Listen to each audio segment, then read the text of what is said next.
അപ്പോൾ apple has finally fix this. അതായത് ഞാൻ മുന്നേ ഒരു വീഡിയോ ചെയ്തിട്ടുണ്ടായിരുന്നു. അതായത് പേജസ് ആപ്പിലൊന്നും iOS 26 കീബോർഡ് നല്ലപോലെ ഇംപ്ലിമെൻറ്റ് ചെയ്തിട്ടില്ല. പക്ഷേ ഇന്നലെ ഒരു അപ്ഡേറ്റ് വന്നിട്ടുണ്ടായിരുന്നു. അതായത് ഇപ്പോൾ പേജസ് അപ്ഡേറ്റ് ആയി. ഇപ്പം നോക്കുവാണെങ്കിൽ സ്റ്റാർ റേറ്റിംഗ് എടുക്കും.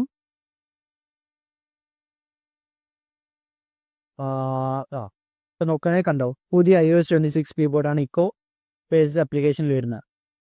ഇതെന്താ സംഭവം എന്ന് വെച്ചാൽ ആപ്പിൾ കഴിഞ്ഞ ആഴ്ച ക്രിയേറ്റീവ് സ്റ്റുഡിയോ എന്ന് പറഞ്ഞ സംഭവം ലോഞ്ച് ആയിട്ടുണ്ടായിരുന്നു. അതായത് ആപ്പിളിലെ കുറച്ച് ക്രിയേറ്റഡ് ആപ്ലിക്കേഷൻസിൻ്റെ ഒരു ബണ്ടിൽ എന്ന് പറയുമ്പോൾ അതിന് 399 പെർ മന്തോ 300 സംതിങ് പെർ മന്താണ് വരുന്നത് എമൗണ്ട്. അല്ലെങ്കിൽ 1 ഇയർ 3000 സംതിങ്, 4000 അടുത്ത് ഒരു എമൗണ്ട്.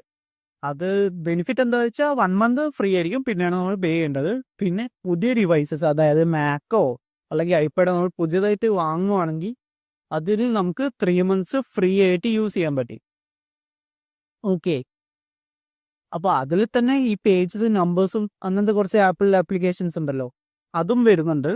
സോ ഈ പേജസും നമ്പേഴ്സും ഒക്കെ ഇപ്പോഴും കംപ്ലീറ്റ്ലി ഫ്രീ ആണ്. സോ അതൊക്കെ അപ്ഡേറ്റ് ആയപ്പോൾ അതിൻ്റെ ഐക്കൺസും എല്ലാം അപ്ഡേറ്റ് ആയപ്പോൾ ഇതും അപ്ഡേറ്റ് ആയതാണ്. അപ്പോൾ അവർ iOS 26 കീബോർഡ് എല്ലാം സെറ്റ് ആക്കിയിട്ടുണ്ട്. ആൻഡ് ഈ ക്രിയേറ്റർ സ്റ്റുഡിയോനെ കുറിച്ച് പറയുകയാണെങ്കിൽ ഇത് ആക്ച്വലി ഭയങ്കര അഫോർഡബിൾ ആയിട്ടുള്ള ക്രിയേറ്റേഴ്സിന് വളരെ യൂസ് ആയിട്ടുള്ളൊരു സംഭവം തന്നെയാണ്. So good job apple.